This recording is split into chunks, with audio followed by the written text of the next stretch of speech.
Welcome to the Caribbean Cricket Podcast, your one-stop shop for all things West Indies cricket. By the fans, for the fans.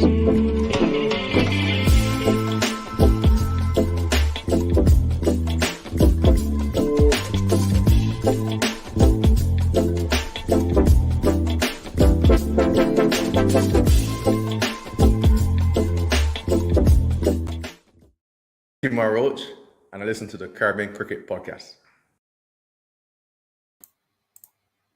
Yes, people, welcome. This is Machel St. Patrick here at one half the Caribbean Cricket Podcast, and I've just realised that I don't have my mic. What a start. Give me 1 second. Yes, the mic is here. I knew I hadn't set something up.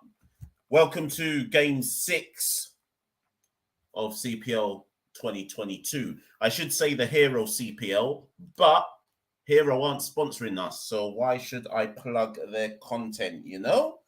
But welcome to Game 6 of Hero CPL, Barbados Royals versus St. Lucia Kings. Bear with me, people. Let me change this mic. Yes. The mic is here. We good. We ready to go. Right. Let me take you through these two teams. Sorry, I should really have set this mic up properly. It's a big mess for me right now, this mic. What have I done with this one? Anyway, let me move and get on with things. The two teams, people.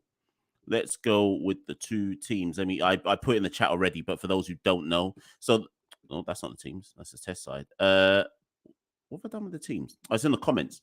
So the two teams, people. Where we are, here we go. So the Barbados Royals, Rakeem Cornwall, Carl Mayers, Quinton the Cock makes his debut, and he will wicket keep. Corbin Bosch, Azam Khan, David Miller, captain, Harry Tector, Jason Holder, Obed McCoy, Joshua Bishop, Ramon Simmons, who a lot of people are starting to notice. He was our Caribbean Cricket Podcast one to watch. And all of a sudden now people have seen him and they can see why he is one to watch. The St. Lucia Kings have won the toss and chosen to bowl. It's interesting because I always thought when they had the Cock, what would they do with the opening pair? Obviously, Jimbo has done enough where he couldn't be dropped no matter what. So it's interesting that they move Quinton down to number 3 and don't open with him. And that's quite a top 7, to be honest. I'd like to say if you watch our content and you know what we do, we've long said that if someone's going to beat TKR, it's likely to be Barbados Royals this year. Obviously, the defending champs have started poorly, and my Talawars have started really well, but that's another story for another day. The Kings, Charles, wicketkeeper, Faf du Plessis is back now. Mark Dayal, Roston Chase, Russian Primus, who's played really well so far. Tim David has arrived. David Weiss has arrived as well, but he's on the team. Scott Kugerline, Alzari Joseph, Javar Royal, and Kesrick Williams. And we are about to start this game. Rakeem Cornwall is on strike. And wait a minute. That's Preston McSween. Sorry, people. This team I've given you must be wrong because that's Preston McSween, left arm seamer with the ball. Let me go see who is not in the side. That Kings side I've just told you is incorrect. I wonder if Preston is in for Kesrick Williams because this is Preston McSween starting with the new ball. Can't believe Preston McSween has got a CPL gig. Anyways, Cornwall slaps him through the cover for 4 for the first ball anyway. Let me see if you lot have said in the chat who Preston McSween is in for because he's not in the team. He's not in the listed team. Cornwall takes on the next ball and pulls that one for 4. Down at... Sorry, people, just getting scripts. It's down at Cow Corner. That's 8 off the first 2 balls. Like I say, for me, Preston McSween is not a white ball player. I don't know how he got a draft pick. Not anti, just don't know how he got a draft pick. Cricket draft, I'm going to come to your comments in a minute. Colin, yeah, everyone's been tweeting us going, why have the Royals got 5 overseas players? I just reply back to those people saying the game is the game. No rules out here in CPL. Just do what you want. Like, it is what it is, you know? I don't know why, but it is what it is. Anyways, third ball. Cornwall goes after that one as well. It's gone high in the sky. Has he got enough on it? Yes, he has. And that's 1 bounce and 4. It's gone super, super high, super, super fine. No, and it's gone down where long stop would be. No one can stop that. And it's 3 fours off the first ball. McSween getting pure licks. Barbados Royals 12 without loss after 3 balls. This is why I love Cornwall at the top of the innings. He doesn't waste time.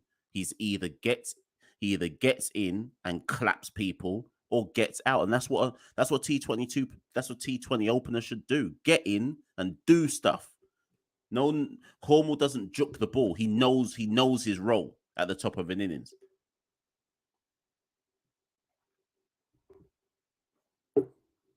Anyways, let's get through the comments at the top before I work my way down to the bottom. Right, McSween in for his 4th ball. Cornwall goes. That one, Hinter swing into Cornwall's pads, and he plays it out to the covers for 1 run. So a bit of steady play now.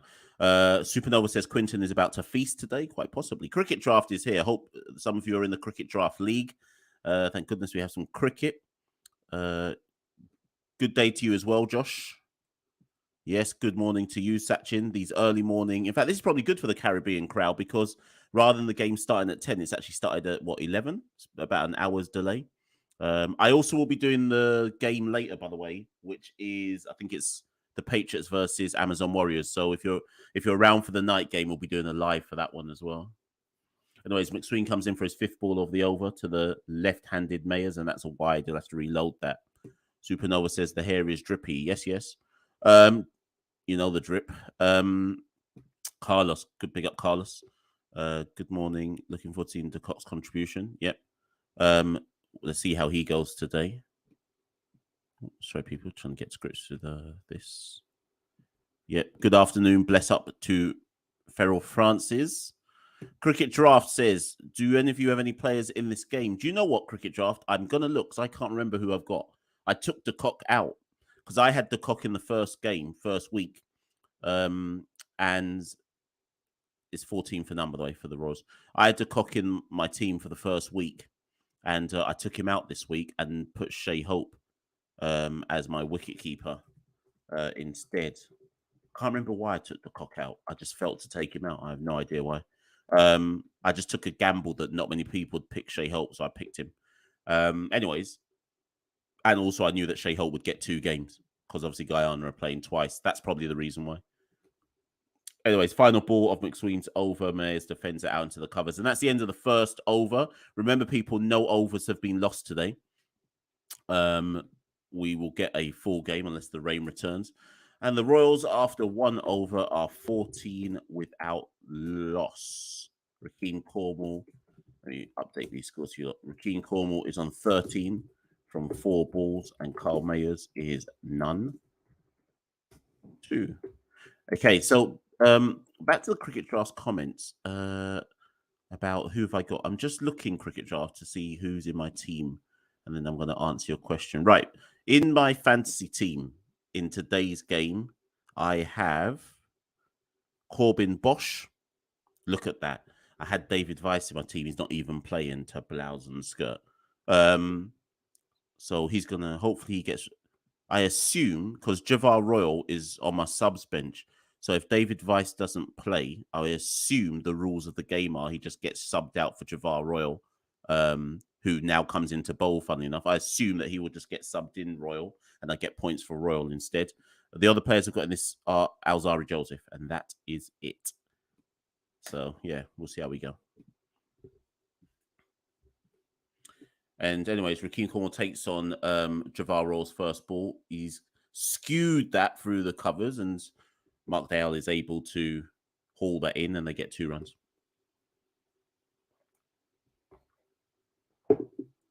Yes, I think I've got 3 players. Assume Cricket Draft has said I'm correct. So I've got Javar Royal, Corbin Bosch, and Alzari Joseph as my featured players in my Cricket Draft team. If some of you are watching this, you're like, Cricket Draft, what are you talking about?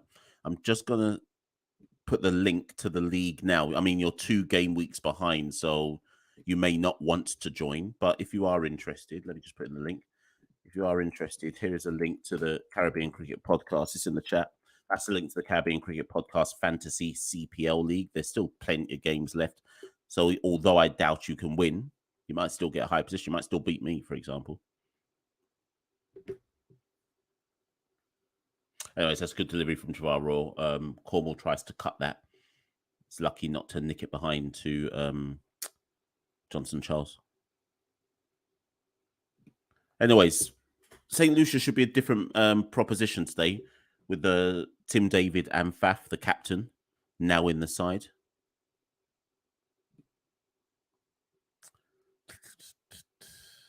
Sorry, afternoon to Charlie. Do you think Rack will ever play white ball for West Indies? No. On the latest episode of West Indies on 99.94, Santoki and I spoke about that.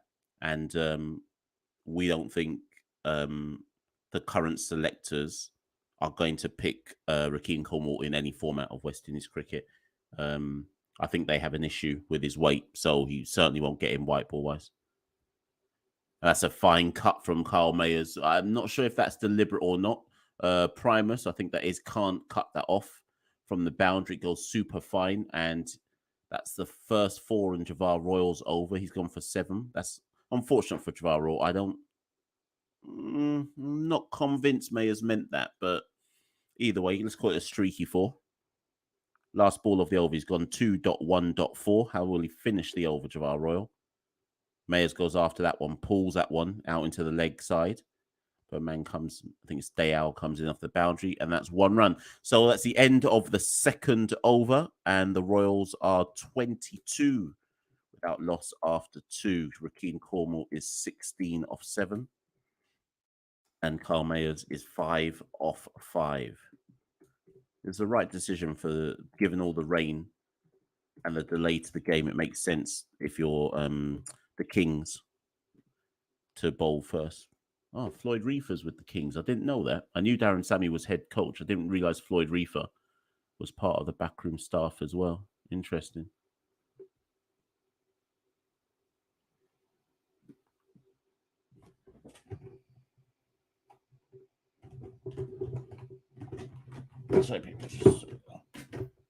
Yeah, that's better. Right, where are we? So Alzari Joseph is taking the ball for the 3rd over. Immediate zip with the ball. Mayers guides him. Mayers guides him down to deep backward point for a single.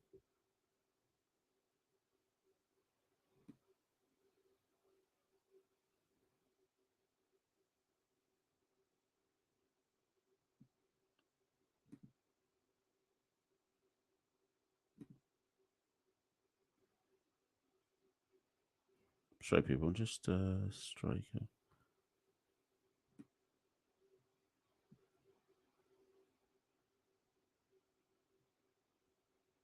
And Cornwall takes on the second ball. Gives him a bit of discomfort, but he's able to pull it out into the covers for 1 run. 24 without loss. Tucks Cornwall up a bit there.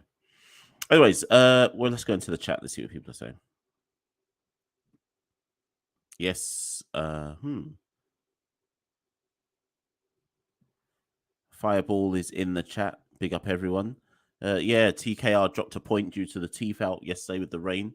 St. Kitts are probably happy just to get a point. It almost, getting a point because of the rain almost redresses the balance for St. Kitts. I would expect St. Kitts to be good tonight versus the Warriors, but we shall see. Oh, and Mayers goes after that. Drives that powerfully down the ground, or pulls that powerfully down the ground, I should say. And that's a 4.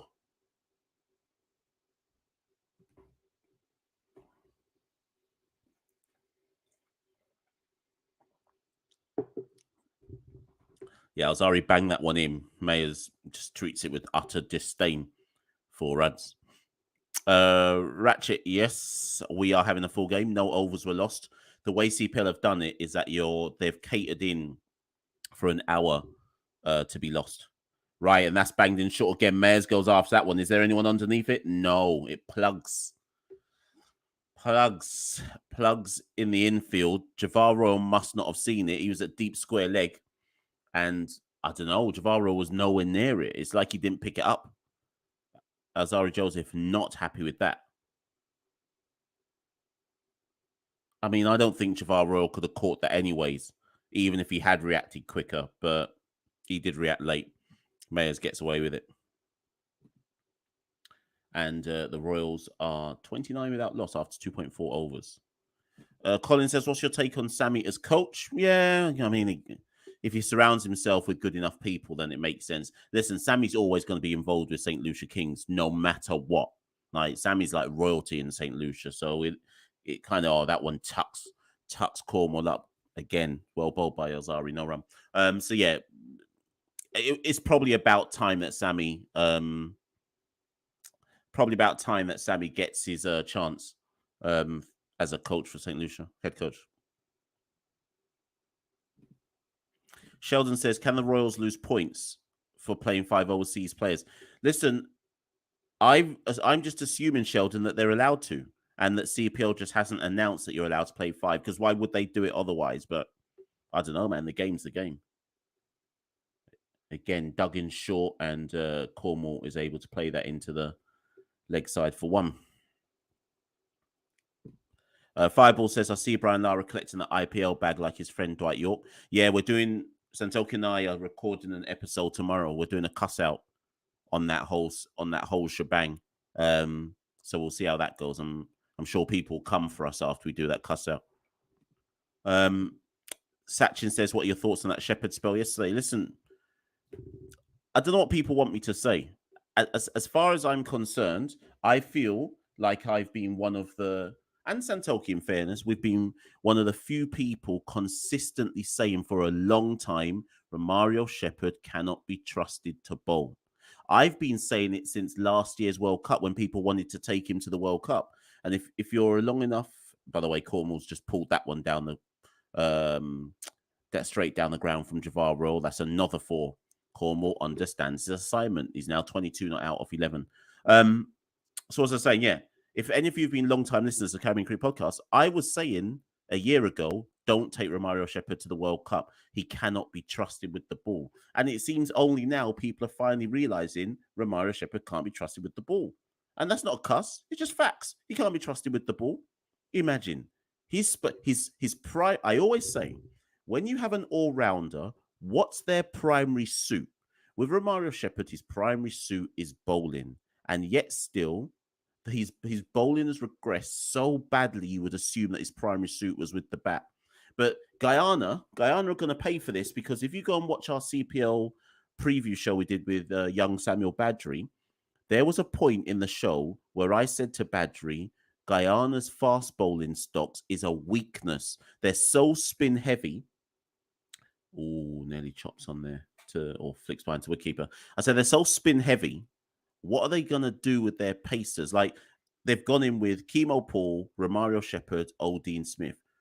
Out of those 3, can you trust those 3 to put together more than 4 overs of good bowling?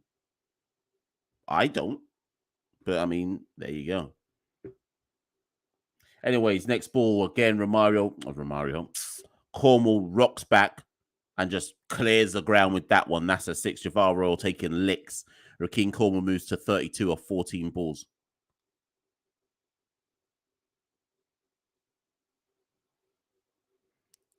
Quincy says Romario's not a death bowler. Of course he's not. So ask this question. Why did his captain, Shimon Hetmeyer, use him there?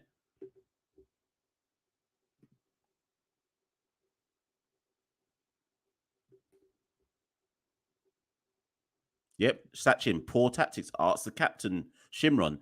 You know what Romario Shepherd's like at the death. You have Chemo Paul there. You don't. Why was Chemo in the team if he's not going to bowl? Like, there was huge tactical issues there that made no sense to me.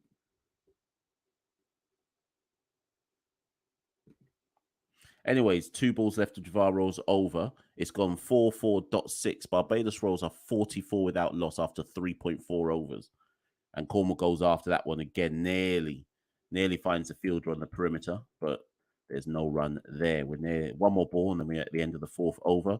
Once again, just like in the first game, who did the Royals play? Oh, against the Patriots. Rakeem Cornwall is doing his job, maximizing the power play. Final ball of Javar Royals over, and that's well bowled in fairness. Nope. Oh, Cornwall tries to go for a single, and Mayer sends him back just as well because he would have been run out. Anyways, he ends with 2 dots there. And so Rakeem Cornwall is 32 of 16, so strike rate of 200. And Mayers is 11 off 8.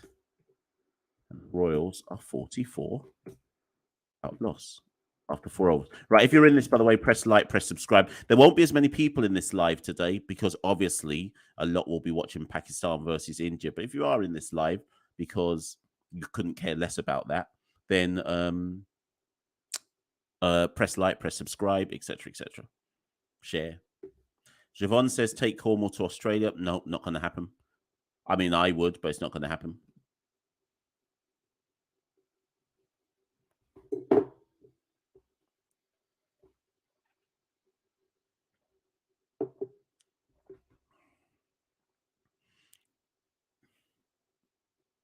Right, Joseph back in the attack, and his first ball of his second over is clapped away by Carl Mayers, pulled to deep mid wicket for 4. And like I say, Mayers and Cornwall are a problem. Remember last game, I think Cornwall got like 39 of 16. Mayers got 73 of 44. So they're just carrying on their form.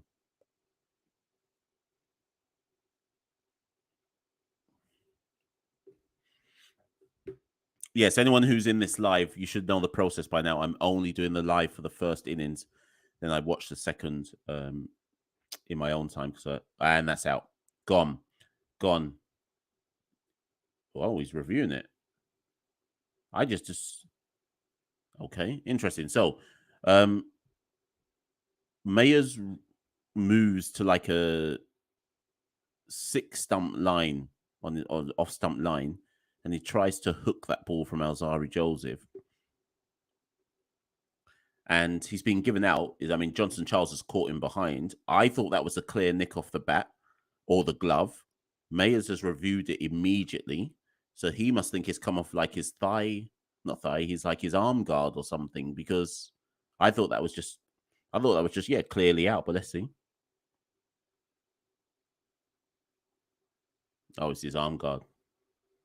Yep, Mayers, that's why Mayers reviewed it immediately. It came off his arm guard. That will be not out.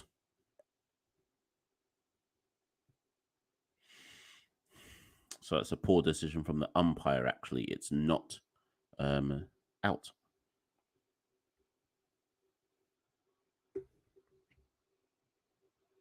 You lot arguing about Hetty?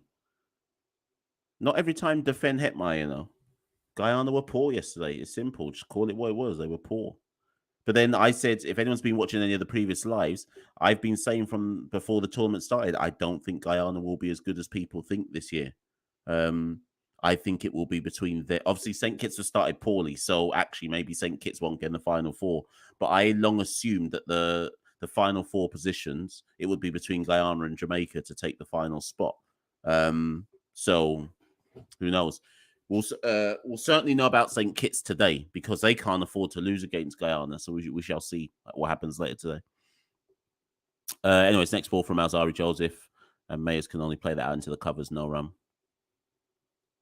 Oh, sorry, yo. So you're saying why are people fighting about Hay? I just thought his captaincy was poor yesterday, to be honest. I didn't even see him bat. I just saw him out when they were bowling.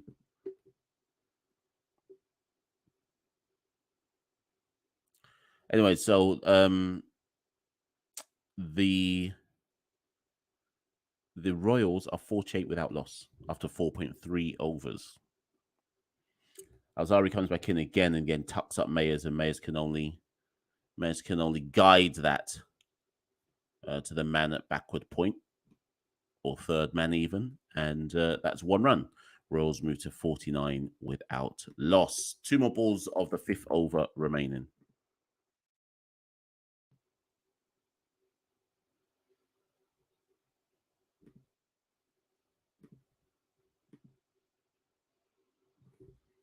Better just do some notes here.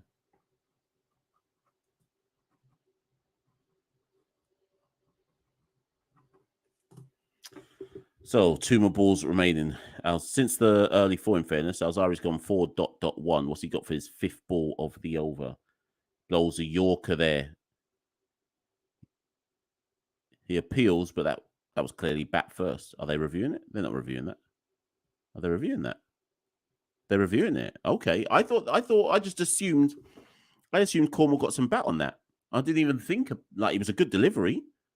But maybe Alzari is saying it hit Cornwall on his toe first. I assumed it caught the under edge of the bat. But we shall see. They've gone for a review.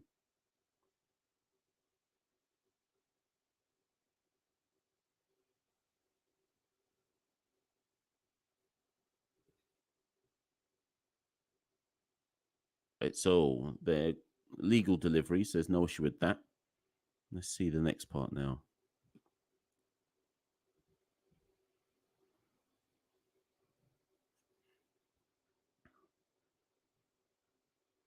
Oh, no. No, hold on. Cornwall doesn't get bat on that. The sound that I heard was the bat hitting the ground. Now, if Cornwall's got no bat on that, I'm saying that's plumb, and I'm saying is out. Here's a close in. It's bat on ground. Yep. It's bat on ground. And that's hit him full on his foot. He's not that far forward. The only issue there is it sliding down leg? But I think that's out. But umpire's call was not out. So if it's only partially hitting leg stump, Cornwall's going to catch a life here.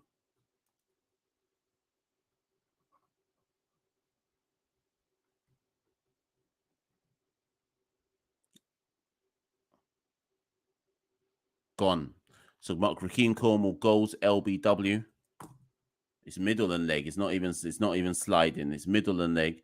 And Rakeem Cornwall goes for 32 from 17 balls. But again, you could argue that Cornwall has done his job. Barbados Royals are 49 for 1 after 4.5 overs. Alzari Joseph strikes.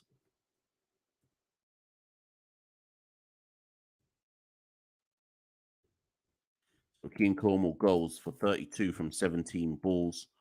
And the Royals have their first wicket. Carl Mayers is still there. 16 from 12 balls. And that will bring Quinton de Kock to the crease.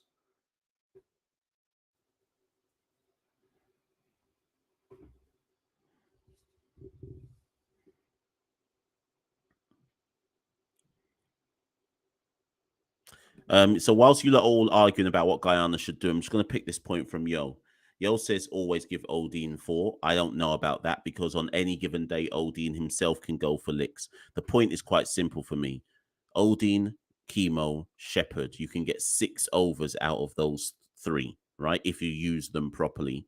And then that leaves you 14 overs of spin to play with. But it may well be that because of the construction of the Guyanese side that they have to go with 16 overs of spin. But whether that will be enough to get them to anywhere into the final 4, who knows? Because remember, the last leg of the tournament is in Guyana. So it's just about can they get there. More importantly, it looks like we're about to go off for rain. Umpires are conferring.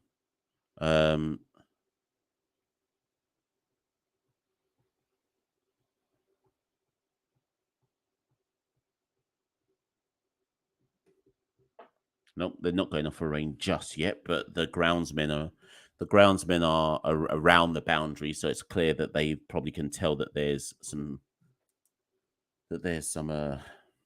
rain in the air. So Rakeem Cornwall's strike rate for that 32 of 17 was 188. Job done. Jamaica T20 tournament is what it is, like good. I'll do some research on that at some point during the tournament. Anyway, so Roston Chase comes in, I should say. Last over of the power play. Roston Chase comes in for his off-spin bowling. First ball. Now, are they going to review that one?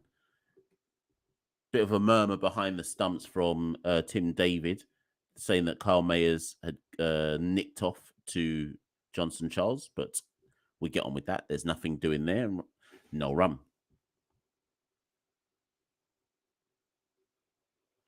And Mayers goes after the second ball, though. Pulls that one with the wind. 6 runs. 6 runs over deep cover. And Mayers says, you know what? I'm treating this bowling with disrespect. Barbados Royals move to 55 for 1. We are still in the power play, people. Remember, it's another good power play from the Royals here. Chase back in again. Mayers tri-scarves that one again, but chops that into the ground. No run.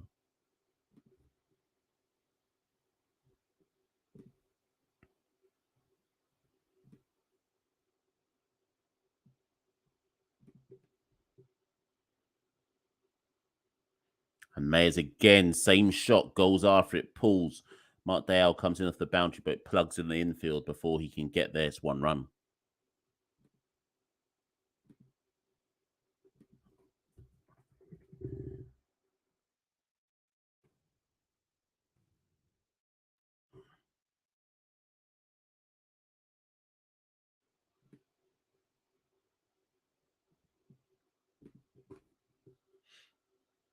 So Chase has gone .6.1.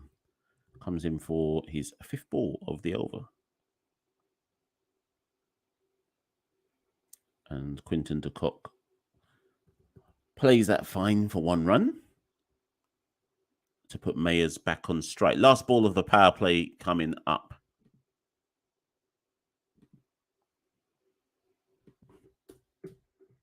Mayers is 23 of 16 balls.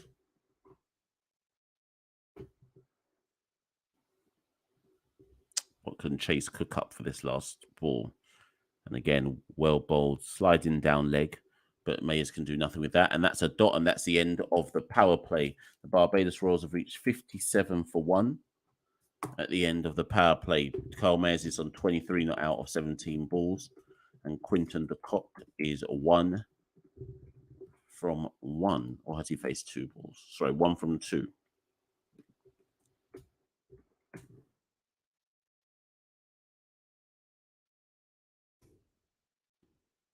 So, yes, end of the power play. Let's see what your comments are saying. What, pawn bots? I missed them. Oh, my God. Sorry, people. I wasn't even paying attention.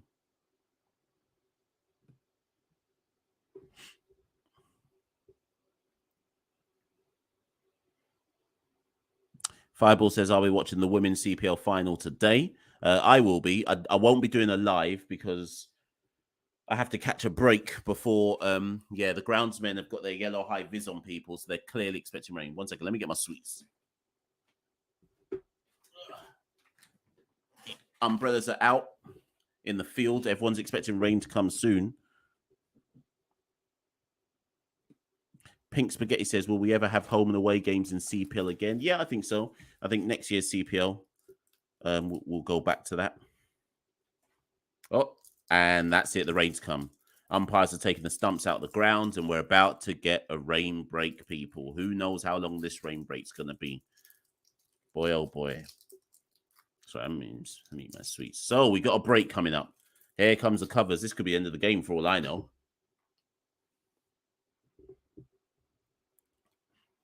Because we've already lost an hour for the restart, or for the start of the game, overs will now be lost, surely. No matter what happens, they're going to lose some overs.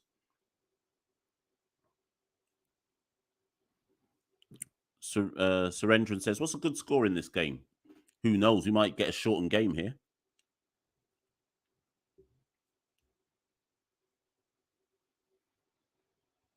Yeah, we're going to get overs reduced. We've already lost enough time because of the delayed start, so overs will be reduced. So I think a good score now depends on, well, how many overs are reduced in this game. Colin says, who would you partner with Mayers in the World Cup? It's going to be Brandon King. That's I think there's no doubt about that. It's going to be Brandon King.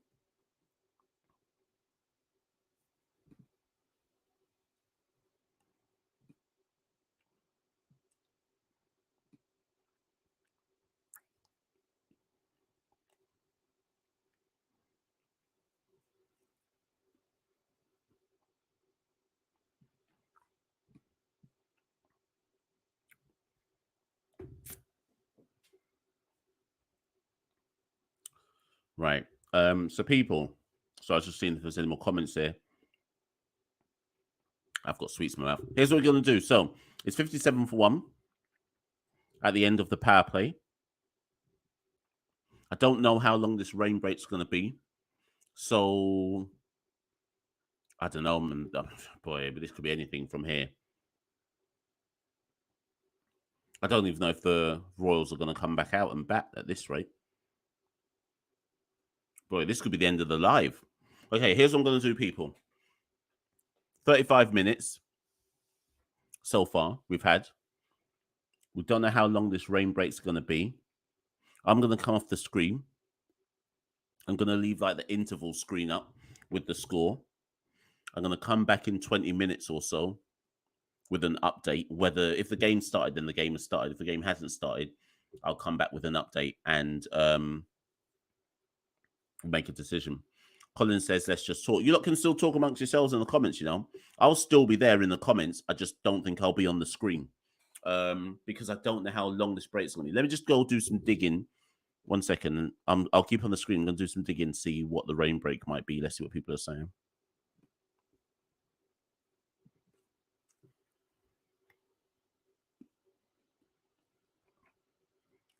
Could be a short shower. Who knows? You never know. I reckon we're going to have an hour minimum in terms of rain.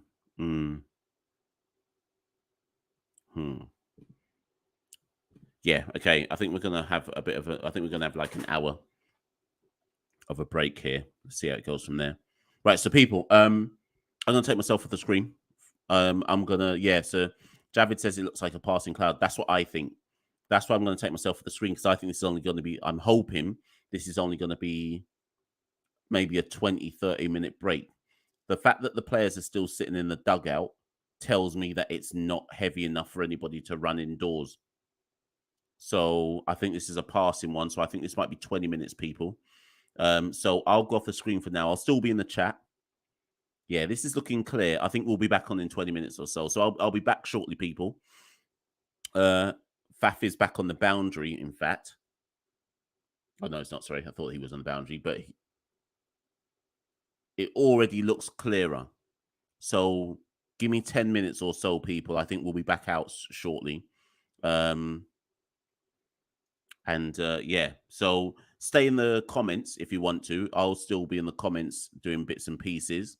And we shall be back. I'm sure some of you will run off to go watch Pakistan Ninja in the meantime. But stay tuned. Keep an eye out. And I shall be back to continue the live. But I am not shutting the live. I'm just going to come off the screen for the time being.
Yes, people, I'm back just like that. Scott Kugelheim will be the new bowler. Everybody's back out on the field.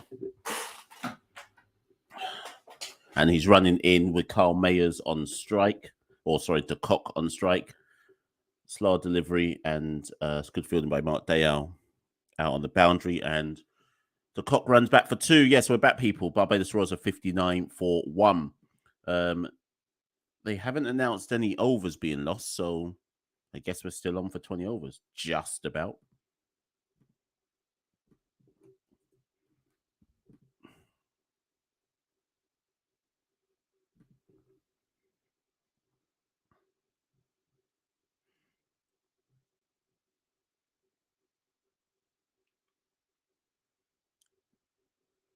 Tucks him up this time, no run.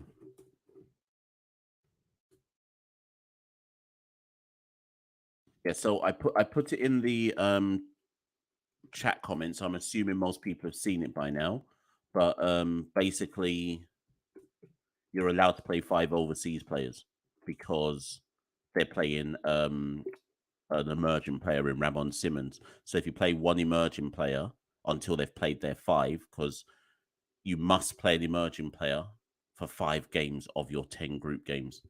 And every time you play an emerging player, you're allowed to play 5 overseas players.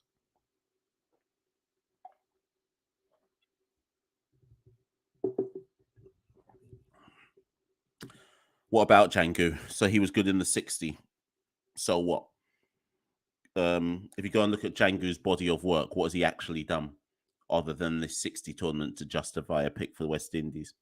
So me personally, I'm going with experience.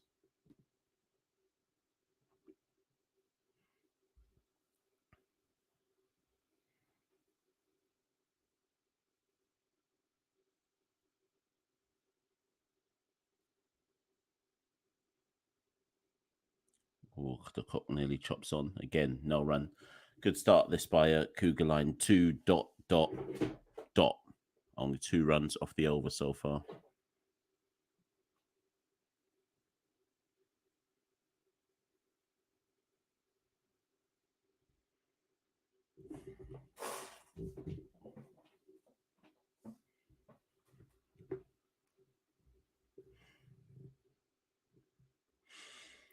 And Kugelheim will come in for his 5th ball of the 7th over. Wide outside the off stump. The Cock chases that, and again, you can only find the man on the perimeter. One run. Sorry.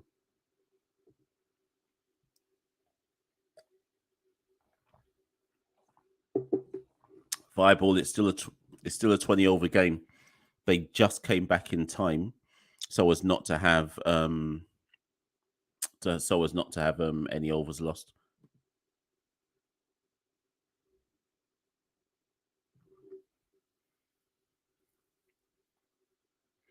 Anyways, Kugelheim's coming in for final ball of this, the 8th over.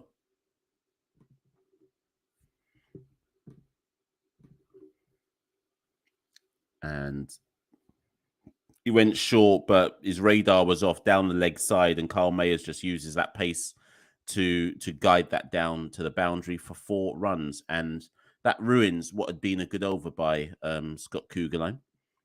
And the Barbados Royals are 64 for 1.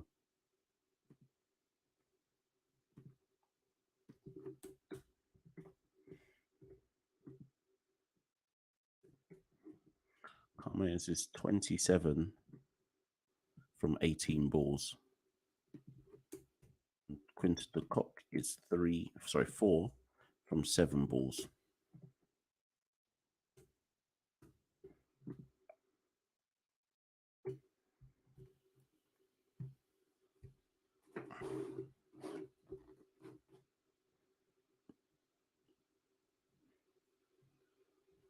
Sheldon, exactly that. That's why when I don't think it's that deep of an argument. Like, Pooran's gonna play, he'll be wicketkeeper, and the reason you go with someone like Fletcher is just the flexibility. He can open, and yeah, he's played in Australia before. That's basically all it boils down to.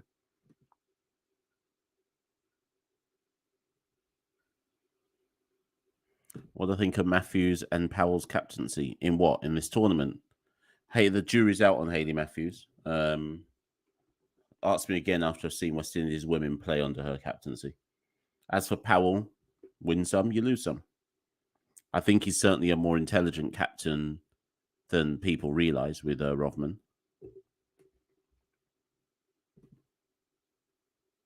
And Hetmyer captaincy, what? He's captained one game. Like, what are we supposed to learn from that one game? If we're judging Hetmyer on his captaincy based on that one game, then he's a dunce. That's all I can tell you.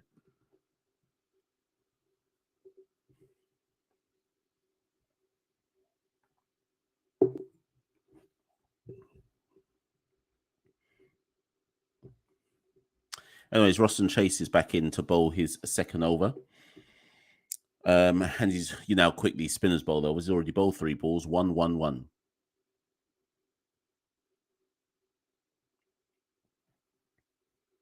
Fourth ball of this, the 8th over. And again, well bowled, and Mayers treats that with respect and defends.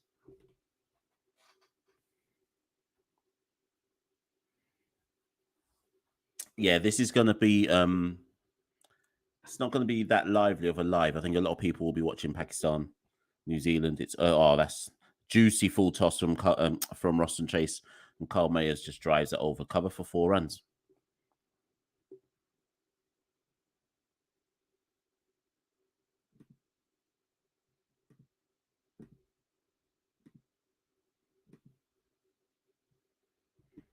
Mayers moves to 32 not out.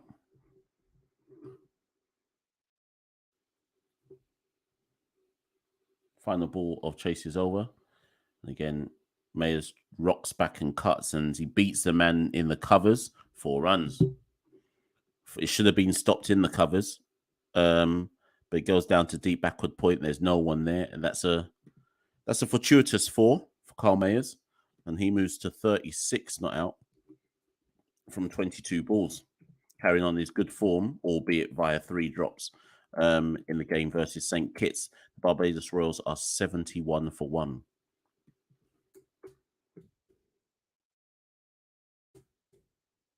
Oh, sorry, 75 for 1, I should say.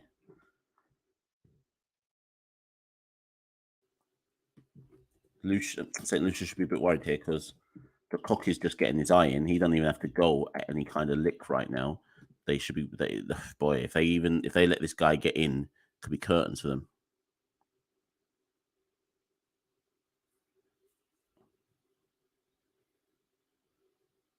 Anyways, if you're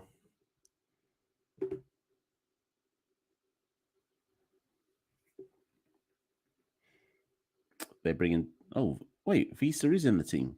Do you know what? The team that was given at the toss is not the team that's playing. So David Wiese is playing. David Wiese is playing.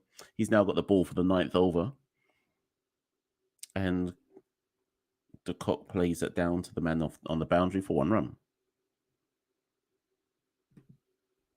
Where do we go? Sorry, let me find that question. Where do we go after St. Kitts? 1 second, let me just get my fixture list out. I do have this somewhere. Probably St. Lucia, but gone. Wiese strikes, gone. That gets big on Carl Mayers. Mayers tries to cut it, but all he can do is nick it behind. He nicks it behind to Johnson Charles, and Mayers is out.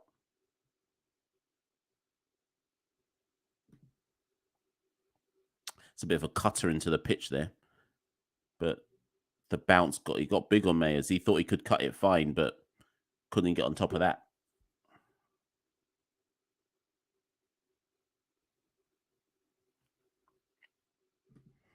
There's no question with Fabian Allen. Fabian Allen's going to the World Cup. There's nothing to question. Right, Carl Mayer's gone 36 off 23. Barbados Royals are 76 for 2.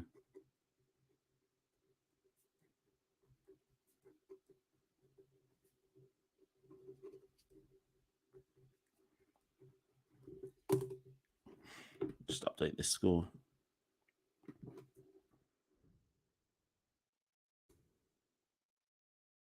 It's a big wicket because the cock hasn't got going yet, or hasn't needed to get going yet.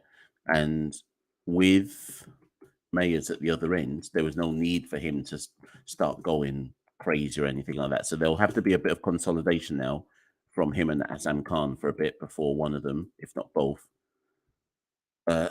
start hitting out.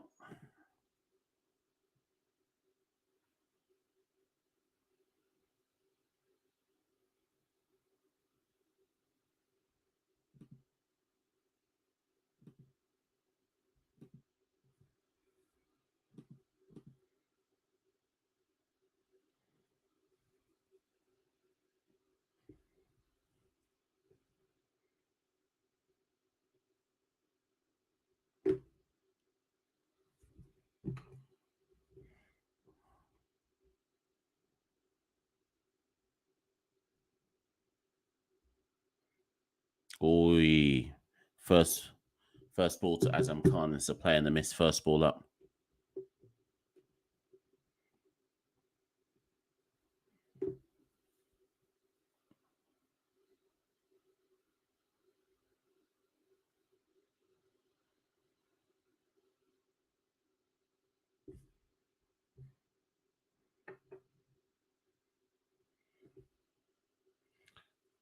Again, tucks up Azam Khan with the next ball. Azam Khan plays it on the leg side, but he can only find the man at short fine leg, no run.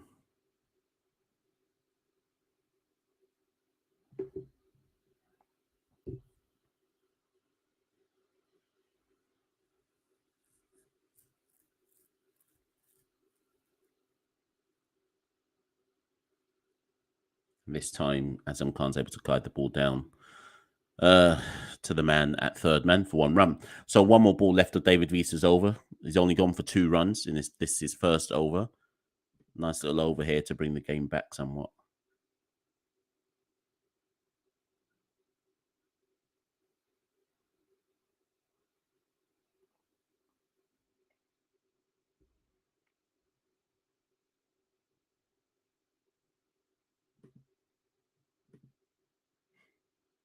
Or tries to search for the Yorker there, but the cock is equal to that, and it's another run. So that's the end of the 9th over. Barbados Royals are 78 for 2.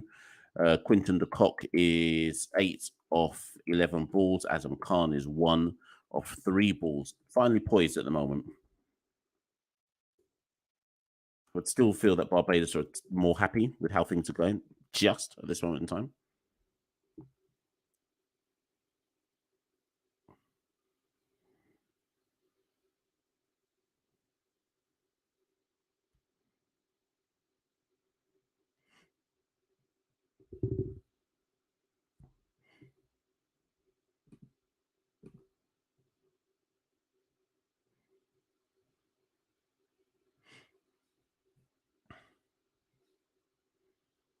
Remember, Barbados Royals do have David Miller for the deaf section of this game. So, like I say, I think they'll be fine with where they're at so far in this game.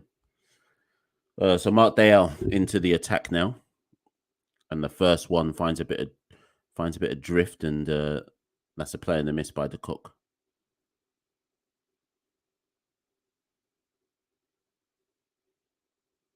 Oi!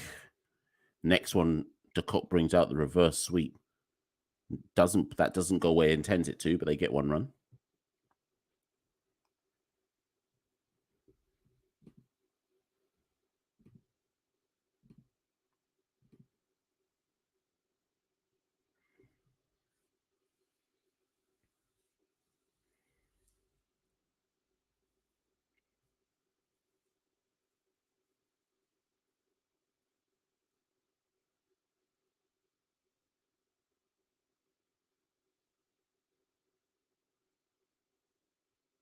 Oi, again, well bowled by Mark Dale.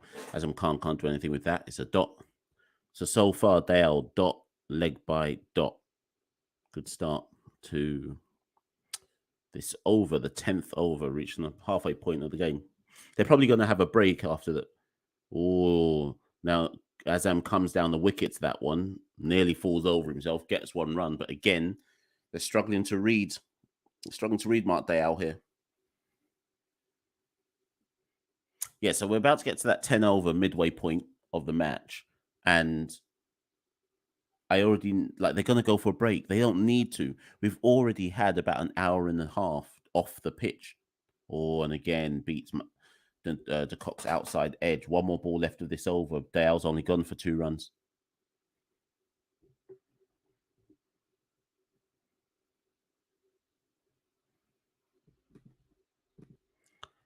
Final ball of the over, and de Kock is able to sweep that. And that's the end of the 10th over. Only 3 off it. Again, good comeback there. Another good comeback over from the Royals. I mean, from the Kings. And it's 81 for 2. De Kock is 9 of 15. Azam Khan is 2 of 5. So the Royals, from here, the Royals should be looking at 170, is what I'd say. 170 is what they'd want from here, minimum.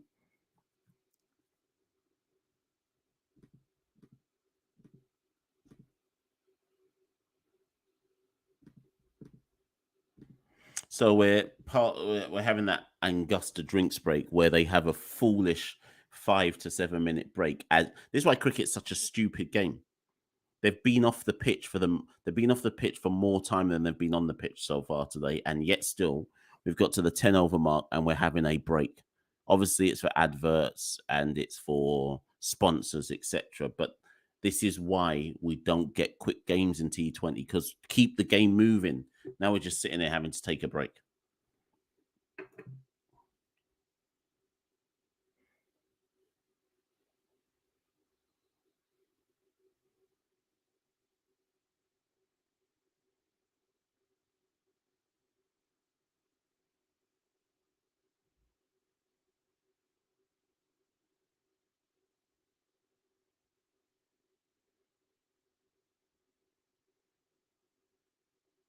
Sorry, people, I'm not chatting at the moment because I'm waiting for this break to be over.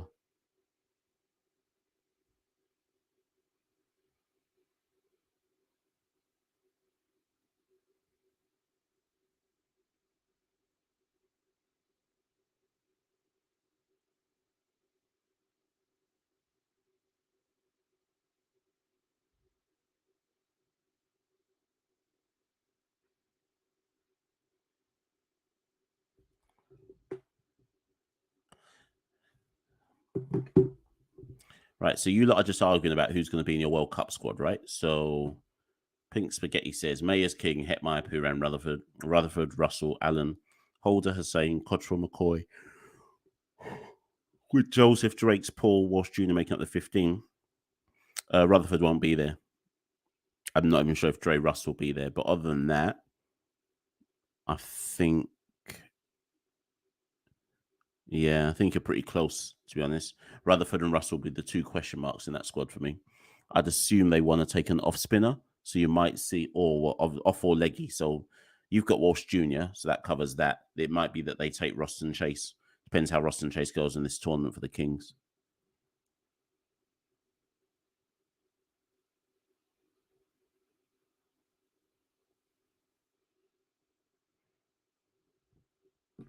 I couldn't possibly confirm who made the excuse. Just know that both of them failed the fitness test. That's the main point.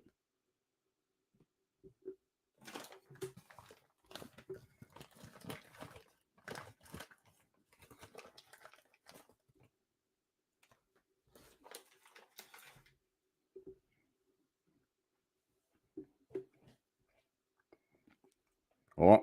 And that is on the full 6. David Wiese back into the attack. De Kock must have said, I've had enough.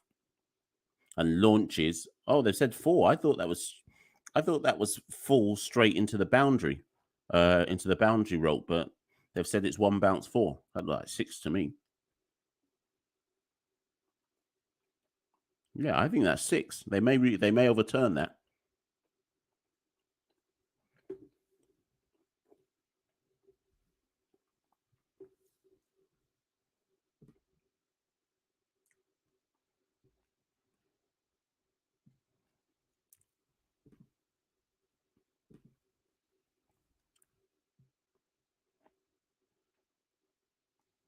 They're still having a look at whether this is 6 or 4.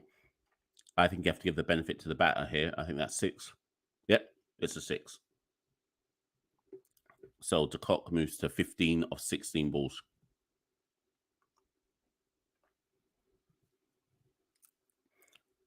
Next ball is a dot. The cock tries to cut that.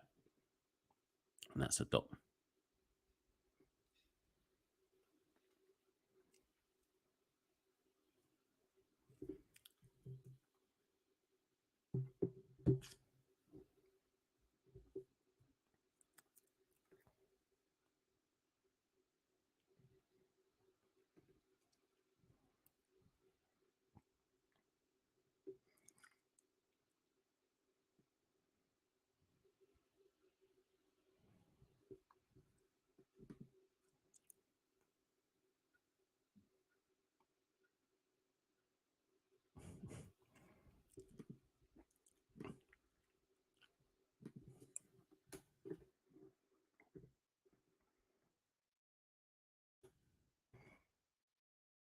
Three more balls left of. So I was watching the interview that what's her name? Is it Nicola Brown? Nicola Brown? Can't remember if that's her name.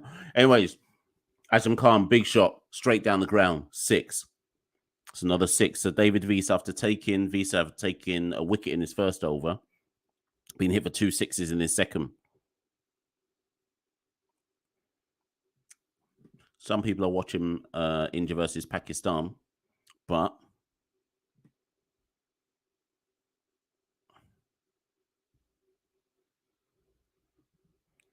Azam Khan is one Pakistani not involved in the game. He goes after that one as well, but it's no run.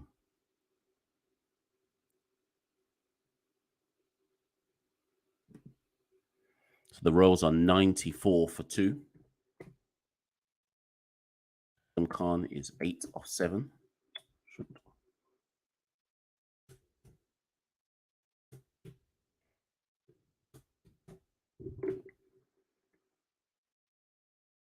And again, Khan goes after that one, pulls that one, plugs in the infield, 1 run.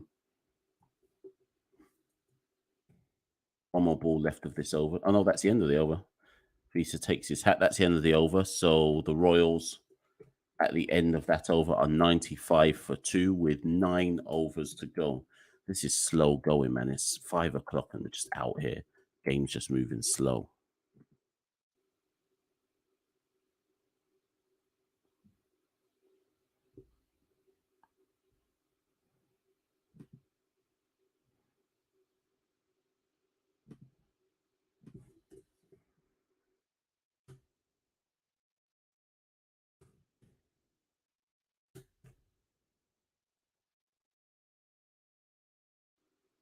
Oh, yeah. Mark Dale back into the attack. That might be a run out there. Nope. Bad throw. Azam Khan was struggling, but it's a bad throw, and he's able to scramble back home.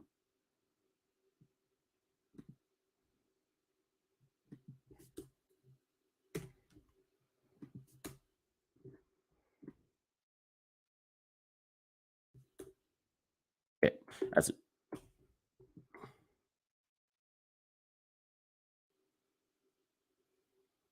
right, next ball from Dayal, though, the cock slaps that to the boundary for a 4. And this suggests that it's going to be the cock now who's going to be the person who goes after it.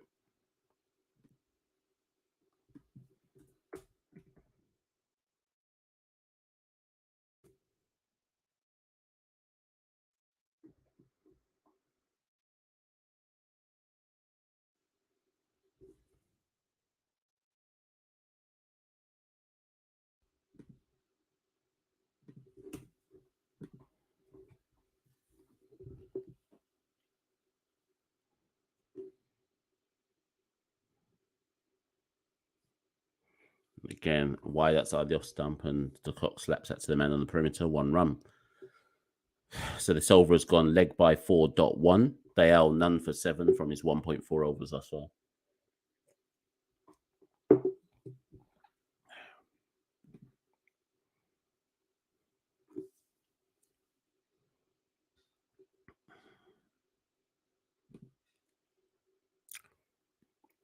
Azam Khan plays that down to the man on the boundary for 1 run. So we have 1 more ball left of this, the 12th over. The Royals are 101 for 2. The cock all of a sudden is going at a runner ball. He's clearly setting a platform. In fact, both of them, both him and Azam Khan, are going to run a ball, which is a bit dangerous. They're setting a platform to go bigger soon enough. And the final ball is taken for a single as well. So the Royals end the 12th over 1-2-2 for 2. Quinton de Kock 22 from 22. Azam Khan 10 from 10. Like I said the Royals will want 170 minimum from here. I still think they're on for that, if not more.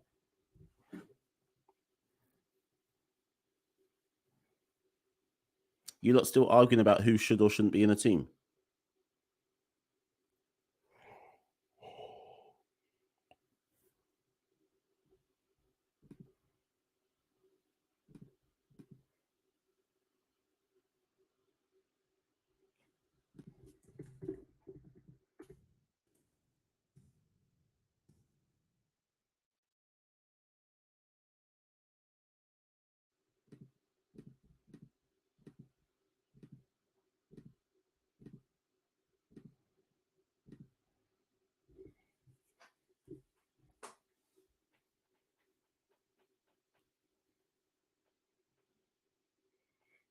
So Quinton de Kock is back on strike. Scott Kugelheim in for his second over.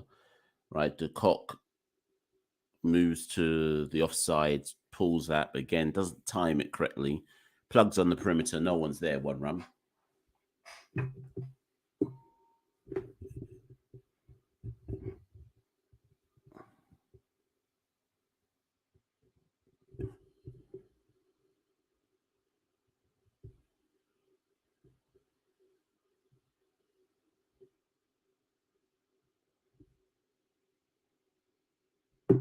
Now the commentators are saying 185 from here.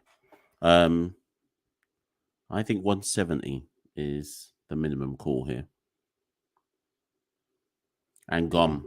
Kugelheim bowls it into the pitch. Azam Khan all he can do is guide that behind to Johnson Charles. It's another catcher for Johnson Charles. It's another timely wicket for the St. Lucia Kings.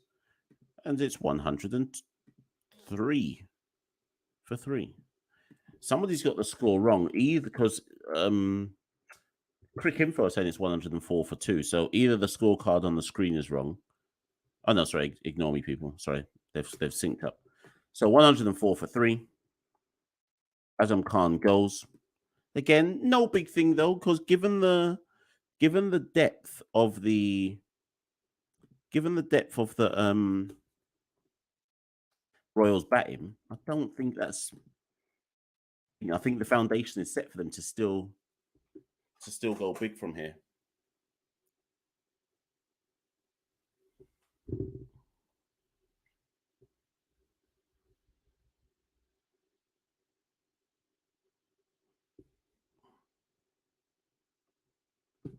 To answer this question very quickly, no. If Evan Lewis doesn't want to do the fitness test, he's not going to get picked, and that's the end of that. If he wants to be stubborn about it, so be it, but he won't get picked. So it is what it is, you know. Right, the next batter, it looks like Harry. It's called, yes, Harry Tector. That's a good call.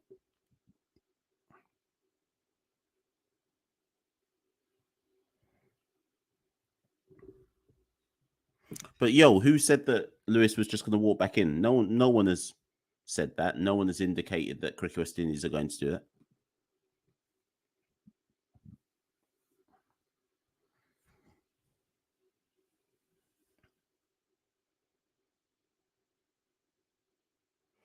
So Kugelheim into Tector, and Tector's off the mark immediately. Plays it into the. Oh, it's off the mark with a 2. Again, a bit of poor fielding on the perimeter. They take advantage of that and run through for 2.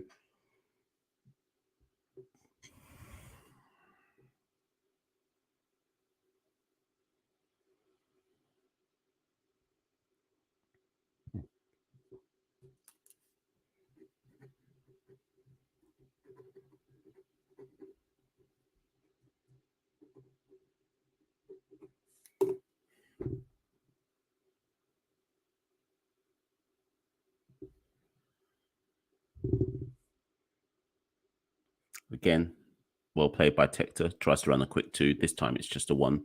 Man's quick running off the boundary. Royals move to 106 for 107 for 3.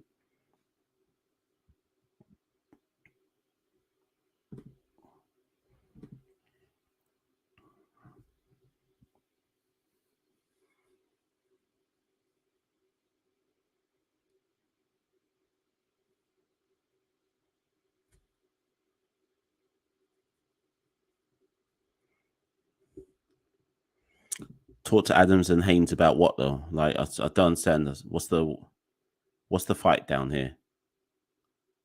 Somebody has to mediate between Evan Lewis and the Cricket West Indies. If that's what Bravo and Pollard are doing, then more power to them, because Evan is a very difficult person behind the scenes, as I've been led to believe.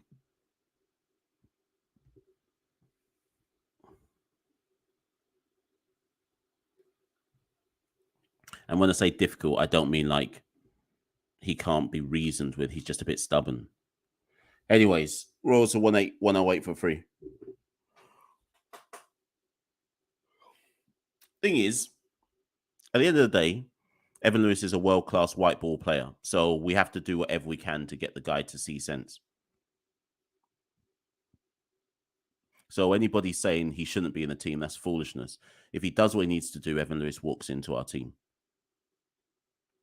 The difference between someone like him and Hetmeyer is Hetmeyer also walks into the team. But here's the difference. Hetmeyer's never done anything to justify being in the team. You look at his numbers for West Indies. What's he actually done? Whereas Evan Lewis is legitimately a world-class T20 player and has proven it in West Indies colours.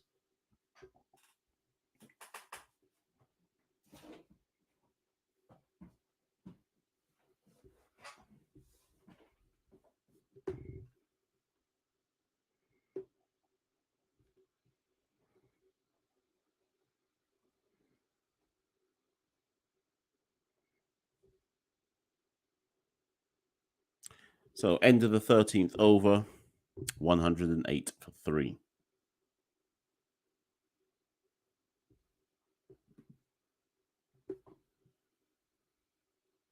And that's gone. So Mark Dayal gets gets Quinton de Kock to play a full shot. De Kock goes for 24. It's now 108 for 4. The bit of extra bounce did De Kock there. He's bowled into that damp patch, and it's done him.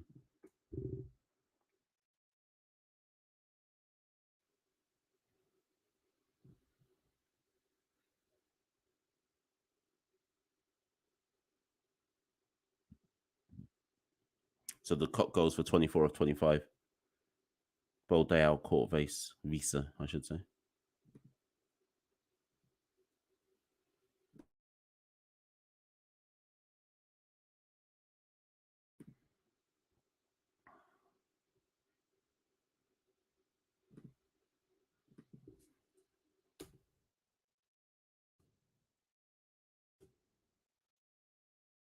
If I was St. Lucia, though, I'd be worried because clearly they're targeting that damp section of the wicket. That's the same thing that the Royals bowlers are going to do as well.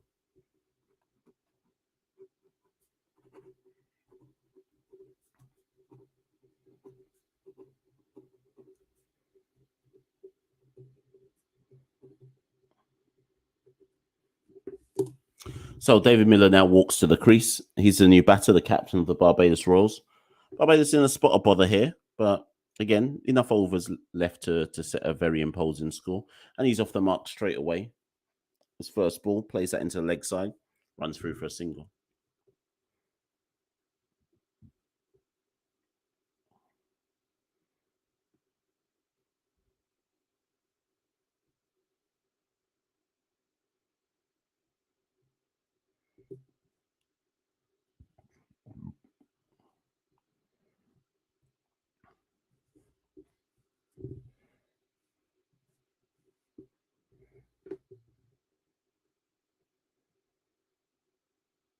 Oh, and again, gets a bit of appreciable turn, but it's going down leg side, no run. Mark Dale bowling very intelligently here.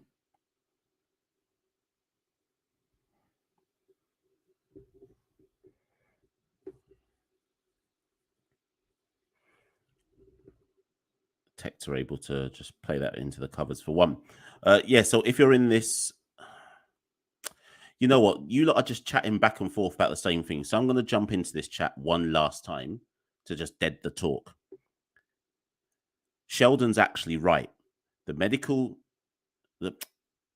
Evan has to pass the test. The test is the test that they all have to pass in medical. Evan's refusing to take the test. I don't know about Bravo and Pollard speaking to any Cricket West Indies, but who cares if Dale gets a full shot out of David Miller there. Who's that at the slip? Is that Wiese? Wiese in slip. That went quick and that went sharp. It's not a drop, but it was a chance. 1 run. But if they have gone to Cricket West Indies and said, let's try and mediate something here to help Evan get back into the team, that's fine. Because if the mediation will be, we'll get Evan to, if I don't even know if this has happened, but the mediation would be, we'll get Evan to take whatever test it is he has to take. What's wrong with that? All West Indian fans should want Evan Lewis in the team. That's done the talk, done the argument. That's it. That's as far as the argument needs to go. If people are doing whatever they can behind the scenes to make this man see sense and take the test, there's nothing wrong with that. It's no different to when people were behind the scenes trying to convince Hetmeyer come to West Indies. When Hetmeyer took the fitness test, he flew out with the team to go and take the test. How's this any different? So some of these players you have to do mediation for because they move Buki and Techie behind the scenes.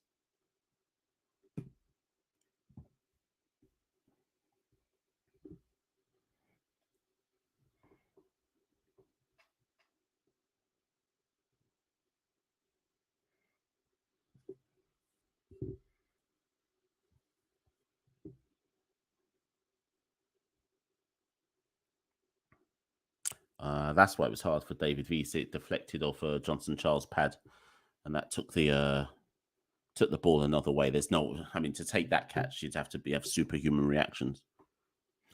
Azari Joseph back into the attack. Barbados Roars 112 for 4 of 14 overs. And Tector goes after it, and Tector is out.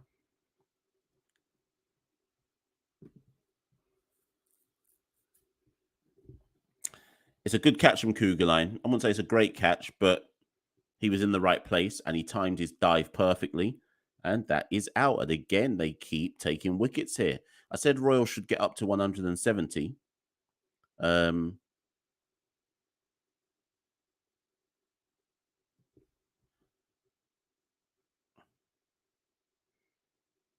Who's out? It's Tector. So Tector's gone for 5. So Sheldon, before I update scores and stuff, yeah, so Evan has a problem with their attitude. But you know what, Sheldon? This goes 2 ways. Evan can have a problem with their attitude, but they can also have a problem with Evan's attitude. Because my thing is very simple. You're a professional cricketer, and the optimum word being professional.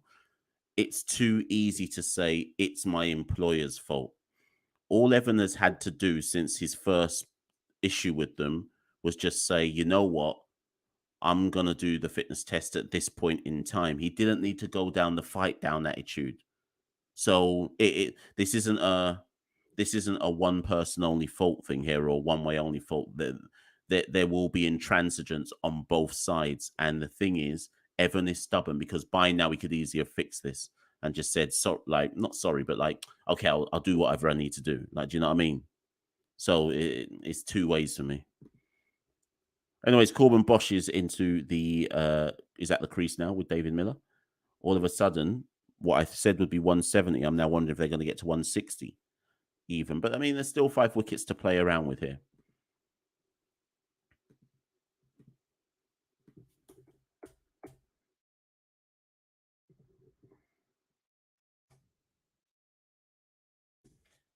Yeah, I think a few of the batters have come out and tried to play big shots where the pitch possibly it's sticking in the pitch a bit. And sometimes these batters have been through their shot, irrespective of what's been bowled, and therefore that's why they're getting out. So, yeah, credit to the Kings though; they've brought this game back well. Nicely lined delivery from Alzari, but Bosch is able to play that into the leg side for 1.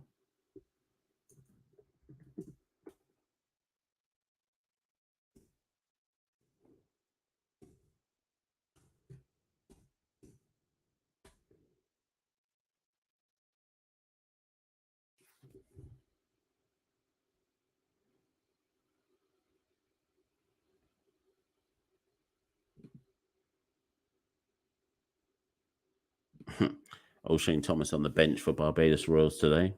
Boy, let me not speak.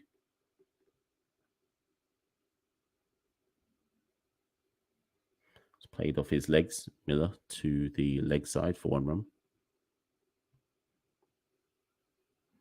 I wouldn't say that Joseph is booking himself a ticket to Australia. Joseph is going to Australia regardless. Like there's no ticket for him to book. He's already in the skies.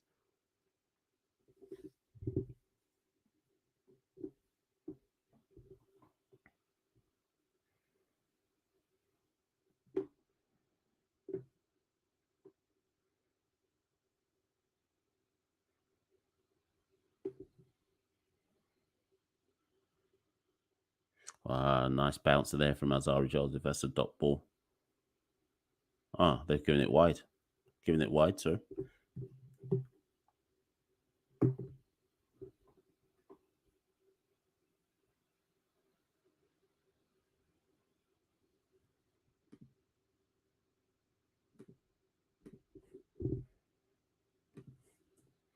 One on 5 for 5.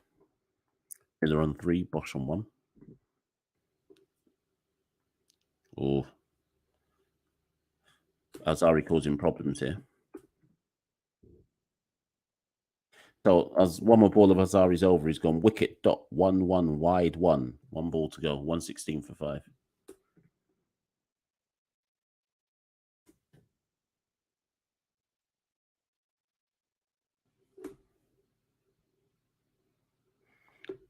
Azari Joseph, currently the top wicket taker in CPL, 6 wickets.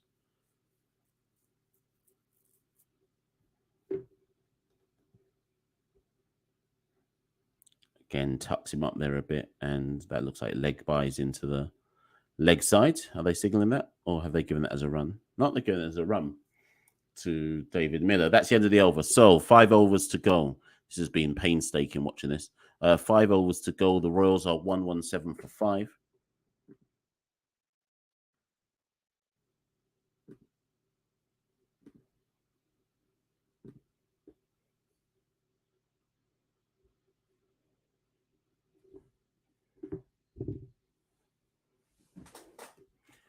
Listen, all I will say about Evan Sheldon is I've spoken to quite a few people in Trinidad who know Evan, because I was trying to speak to some people, because we've had Evan on the podcast. Evan's a good guy. So everything I say about Evan, none of it's personal, because I like Evan and he was probably one of the best guests we've had on the podcast. So I was speaking to some people saying, come on, man, can't you lot mentor Evan? Can't you get through to him? And everybody I've spoken to, I'm talking about 3 or 4 different people, have all said the same thing. Evan is his own man. He does what he wants. And it can be, and they weren't saying that to be critical of him. They were just saying that's who he is. If you know Evan Lewis, that's who he is. And if Evan's decided that he don't want to chat to someone, he ain't chatting to them. It don't matter who you be. So that's very much the impression I've been given from people who are close enough to know.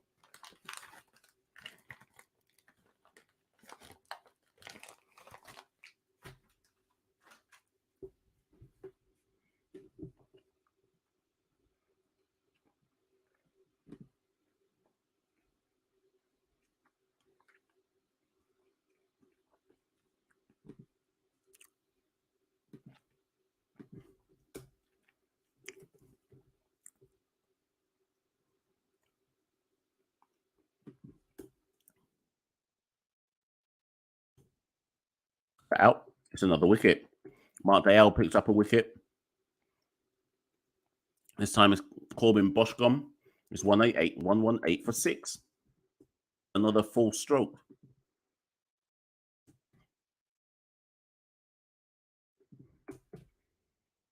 Bosch, I don't know what he was doing. Takes one hand. I think he was going for the big shot. In doing so, one hand comes off the bat.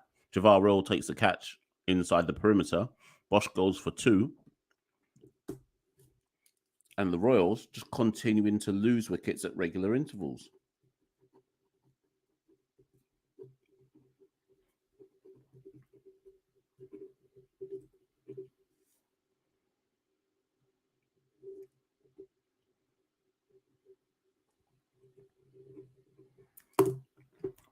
So it's 118 for 6. Jason Holden now comes to the crease. right now, Barbados Royals might be saying 150 is a good score.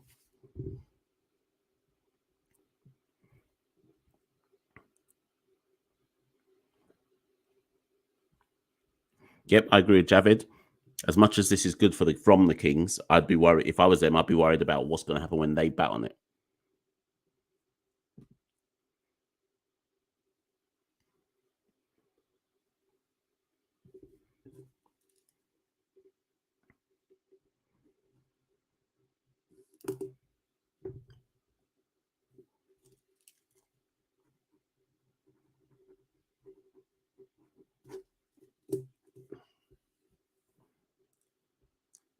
Full toss from Mark Dale. No run.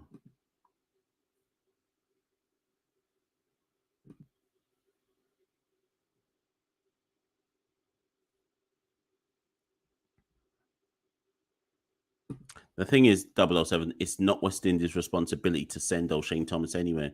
O'Shane Thomas has got an agent. O'Shane Thomas, if he wants to, should be saying to his agent, can you get me like a league contract in England? Like sometimes we have to question these players. We can't keep saying Cricket West Indies should do this, Cricket West Indies should do that, or his territory should do this. Like sometimes what's the player doing? What are them and their agent doing?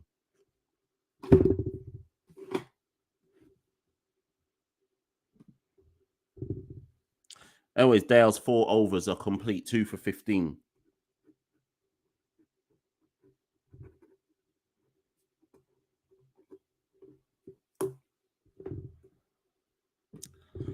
$119 for 6 at the end of the 16th over.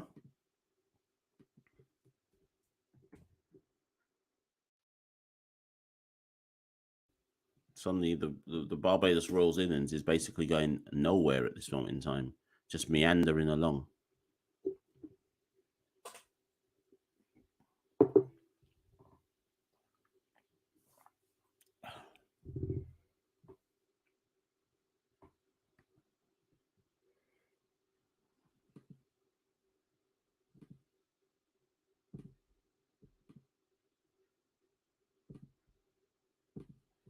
Just looking at the Royals. Wiese back into the attack for his 3rd over, and Jason Holder tucks that into the leg side for 1.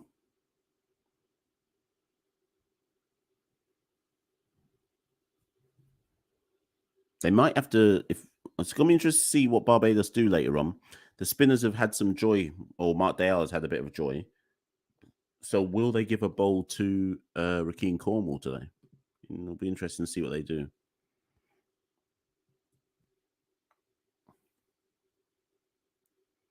Get no run. Miller drives down the track, no run.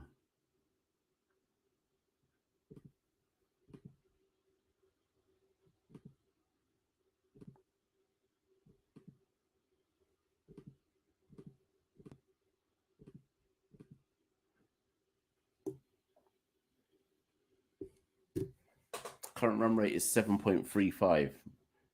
Wiese back in again, and Miller tucks that into the offside for 1 run. A lot of 1 runs. I can't remember the last time there was a boundary. Let me go and check.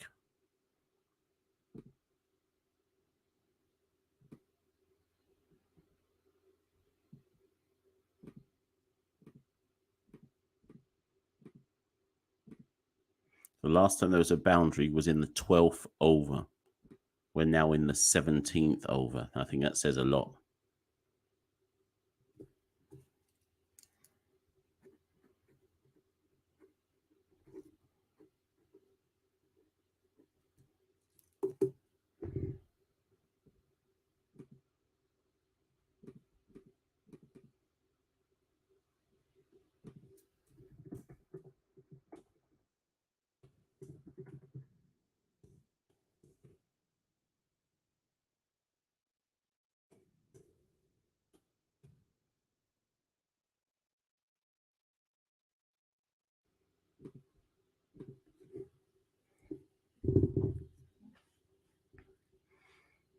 So 123 for 6.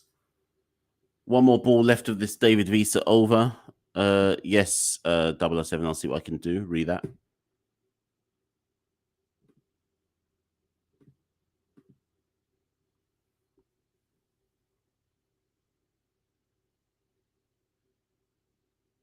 And that's the end of the over. This is painstaking. No boundary since the 12th over. Barbados 124 for 6.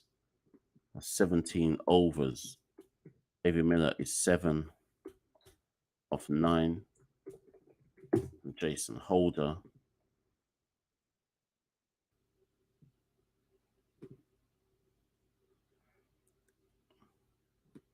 Jason Holder is 3 off 5. No, that's wrong, sorry.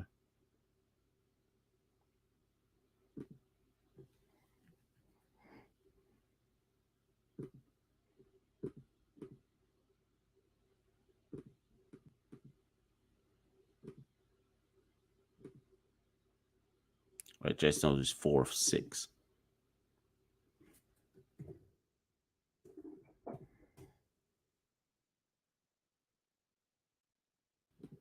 Right, 3 overs to go.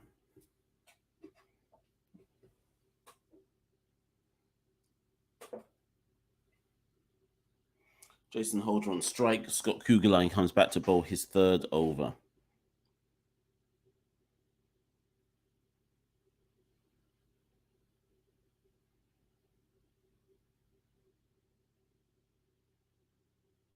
Or induces the edge.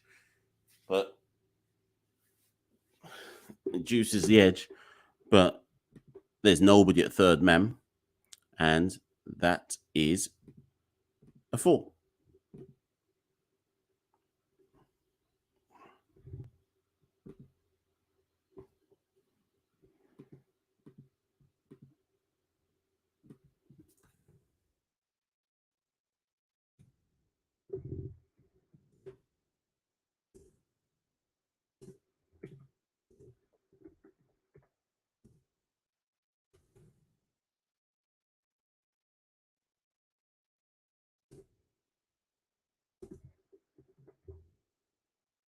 Oh, good comeback from Kugelheim.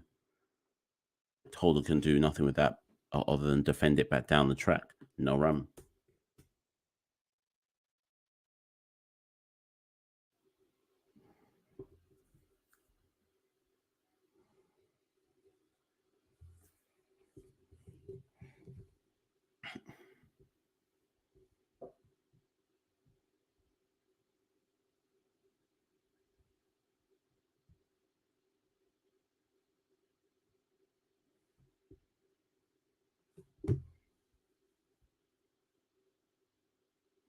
That's tucked into the offside or leg side for 1 run. This has been like a test match since the 12th over. This has been like a test match. Like it's been boring. I can't lie.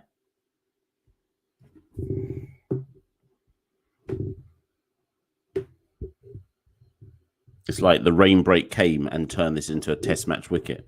It's 129 for 6.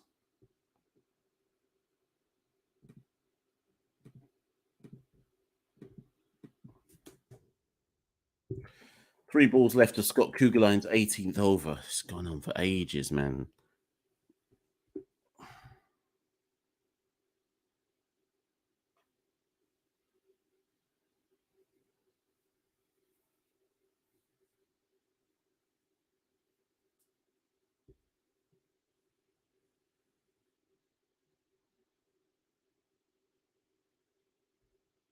Cut.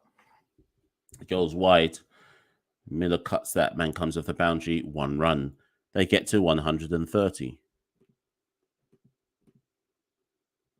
The thing is, what might affect the Kings here is ultimately the Royals got off to a fantastic start because of Rakeem and Kyle Mayers.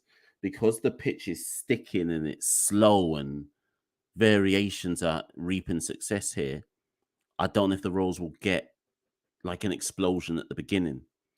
Ever since the rain came, Barbados have based their innings basically just slowed down completely. Anyways, Kugelheim in for his 5th ball of his over. Holder swivels on that, cuts that, and again, just to the man at the boundary. 1 run, 131 for 6. 1 more ball left of the 18th over. Anyways, if you're new in this live, Please press like. Please press subscribe if you haven't already done so. You can follow the Caribbean Cricket Podcast. Oh, do you know I didn't put the banner at any point today? You can follow us at Carib Cricket, at Twitter, at Carib Cricket on Twitter and Instagram. Website, CaribbeanCricketPodcast.com. One more ball left of Kugelein's over. Miller on strike. He's on 8 from 10. Wide ball. Miller goes after that. It deserves some treatment, and he's got enough on it. That's a 6. He's gone out the ground. Down at Cow Corner, 6 runs. The Royals will be a welcome 6 runs for the Royals there. And they positive way to end that over. They're 137 for 6. Miller is on 14, not out from 11 balls. 2 overs now. 150 should definitely be in their sights. If they're lucky, they might be able to get to 160. 2 overs to go. Jason Holder is there on 10 from 10. Psychologically, the Royals will want to get to 150.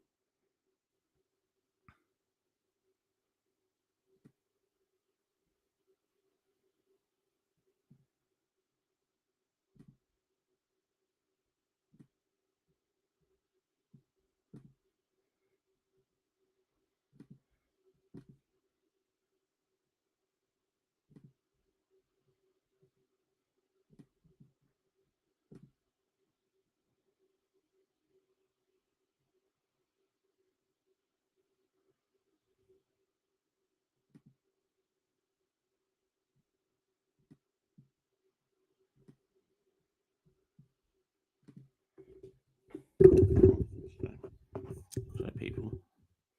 Okay, so the 19th over now. Who's going to bowl these last 2 overs? Kugelheim will probably get the final death one. Who's going to bowl the 19th? Oh, it's Alzari Joseph. That makes sense. So Joseph to bowl out now. He's 2 for 18 from his 3 overs thus far. Holder goes after it.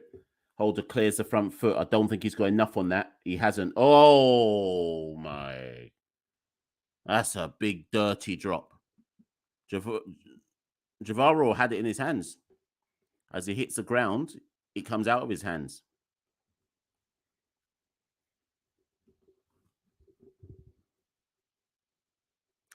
Sheldon says 150 cannot be defended against a good team on this ground, but I think you're not taking on board the conditions, Sheldon. I think the rain has had an impact, and also St. Lucia aren't good.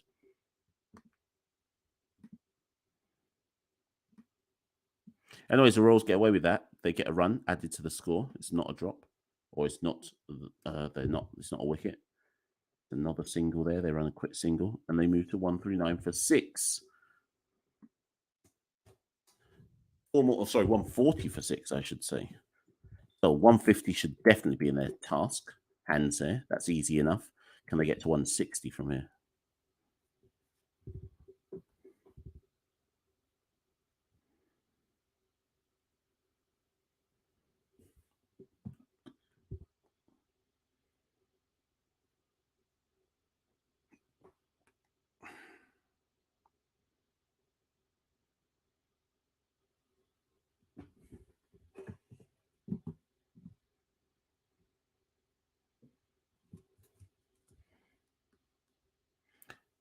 Joseph goes wide on a 6-stump line, and David Miller gives that the absolute treatment. That's a fantastic shot over Cow Corner, and that's a 6. Royals now 144 for 6. Like I say, 60. Yeah, that was in Miller's arc and in his slot there. That was Artson to be slapped. A good 20 over or T20 batteries putting that away. So Miller moves to 20 from 12. Trying to go big at the death here.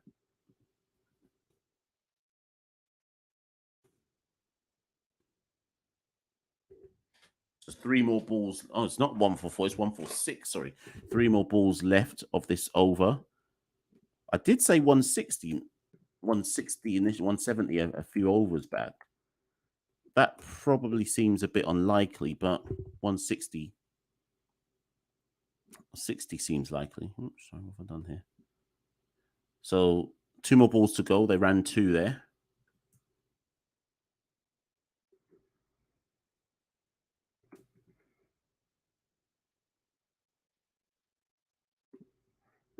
On 4, 8 for 6. So the first target is 160. They only need 12 runs from 8 balls. So that should be doable. Can they get to 170? Josephine again, well bowled. Miller can only cut that or pull that into the pitch. They get 1 run for that.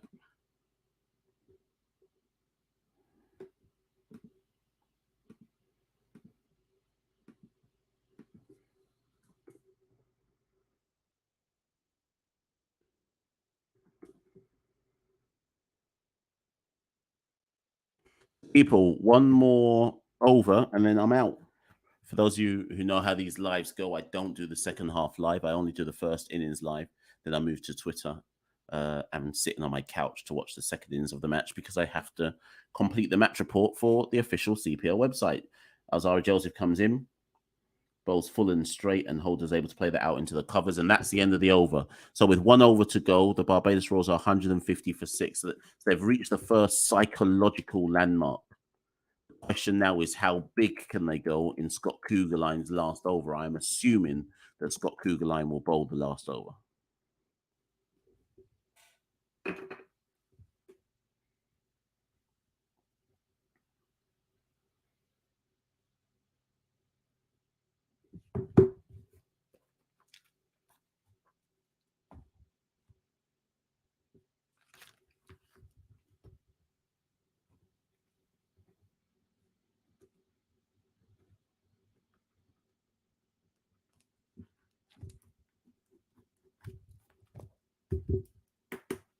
So Bish on comms is saying 160. I would say they want, if they can, they'll want 20 off this last over, and they're definite favourites. 160, then I think we could have a tight game. First ball, Kugelheim bowls wide, but Holder can only slap that. He can only slap that down to the man at deep point for 1 run.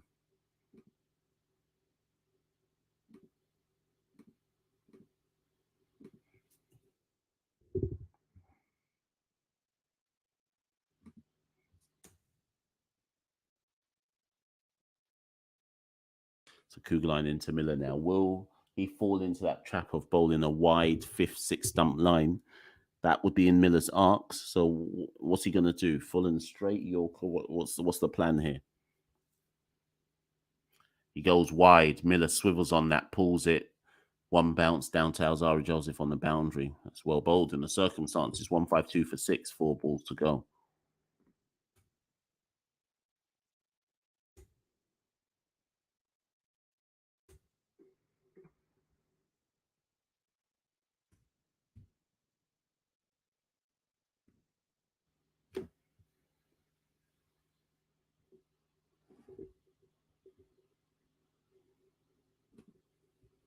Kugelheim again back into the attack, 3rd ball of the final over. Holder goes after that. That should be out. Yep. And he's gone. Oh, wait. Yep, gone. Tim David takes him on the long off boundary. Or long on boundary, sorry. And Holder goes for 15. It's 152 for 7.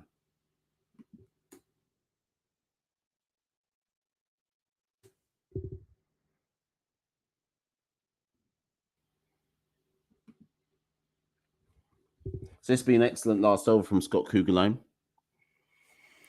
Looks like Royals are going to might not even make it to 160 here. There's only 3 balls left, and they're 152 for 7. Holder goes for 15 off 15.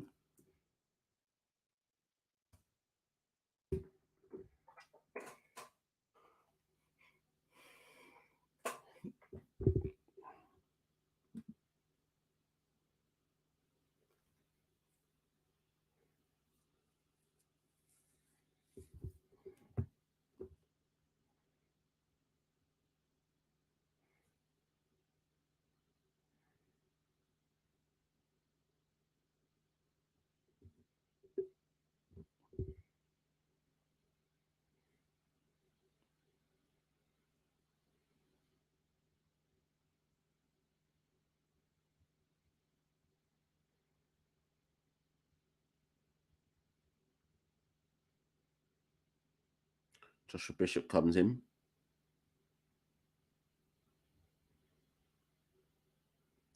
Good delivery from Kugelheim. Bishop can't get anything on that. Dot ball.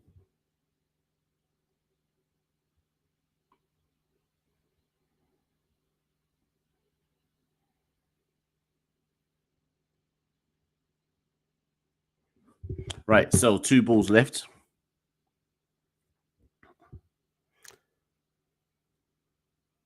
$152 doesn't seem enough, but I think it's definitely competitive.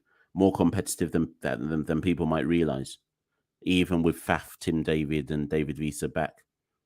So Kugelheim, 2 for 27. How will he finish his last 2 balls? Oh, that's well. Oh, that's well. That was well struck by Josh Bishop.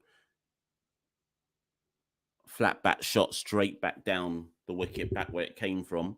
Beats 2 fielders. Both Kugelheim on his follow through, and the fielder at mid off for 4 runs. 156 for 7. 1 more ball to go.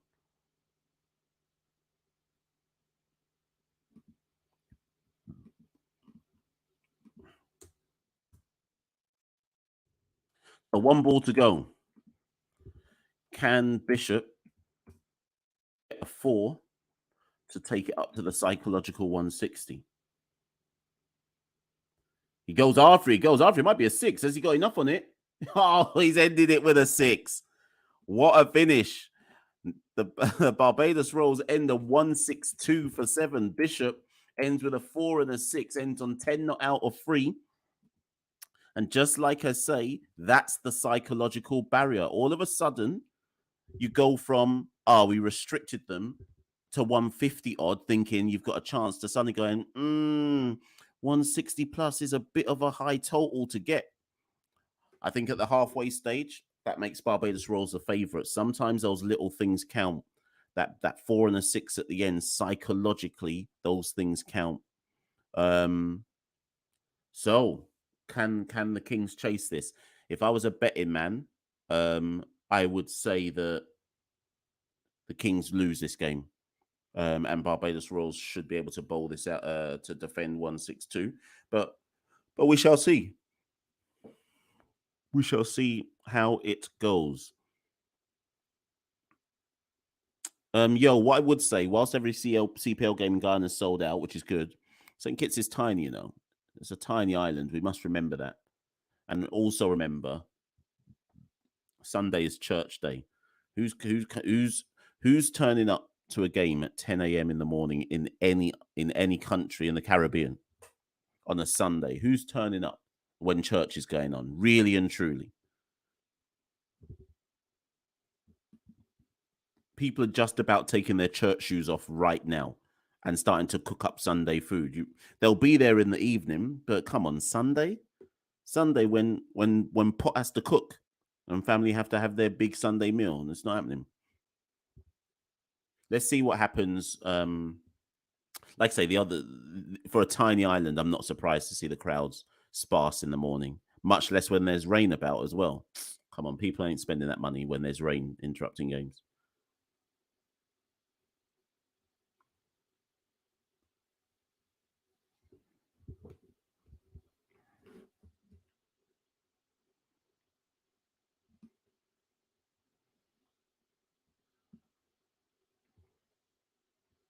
Right, so people, that's the end of the first. That's the end of the innings, and we'll see if the Kings can chase that in the second half. I've got to go write this match report for CPL, so I'm going to watch this second half of the innings in my living room. Finish this match report. See what the Kings can do in reply, send it to CPL. So what I suggest people is obviously watch it. Do watch the women's match if they can actually get a 20 over match out of that without rain coming again.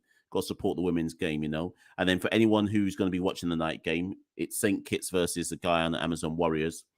I will be back for the night game, first innings live for that game. I'm praying and hoping there's no rain.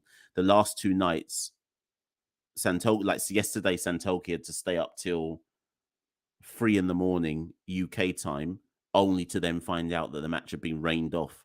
And the night before that, I had to stay up till 4:30 watching the game because the match didn't start till 1:30 in the morning. So please, God, if this match is happening tonight between St. Kitts and Guyana, God, let the match start on time and let it finish by 3:00 in the morning in the UK. You see, because you see what happened to me on Thursday. By the time I went to school Friday morning, I was mash up.